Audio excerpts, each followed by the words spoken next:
14 डिसेंबर रोजी नागपूर हज कमिटी कार्यालयात महाराष्ट्र राज्य हज कमिटीचे चेअरमॅन आसिफ उस्मान खान व महाराष्ट्र राज्य हज कमिटीचे कार्यकारी अधिकारी इम्तियाज काझी सर यांच्यासोबत राष्ट्रवादी काँग्रेस पार्टी अल्पसंख्याक विभागाचे प्रदेश कार्याध्यक्ष वसीम बुरान व इतर अधिकारी यांच्या उपस्थितीत एक महत्त्वाची बैठक संपन्न झाली।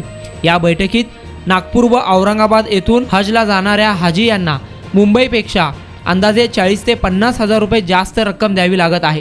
हे डिफरन्स कमी करण्याकरिता लवकरच मुख्यमंत्री एकनाथ शिंदे, उपमुख्यमंत्री अजित पवार, उपमुख्यमंत्री देवेंद्र फडणवीस यांच्यासोबत मंत्रालयात बैठक घेण्यासंदर्भात चर्चा करणार असल्याची माहिती प्रदेश कार्याध्यक्ष वसीम बुरान यांनी दिली आहे।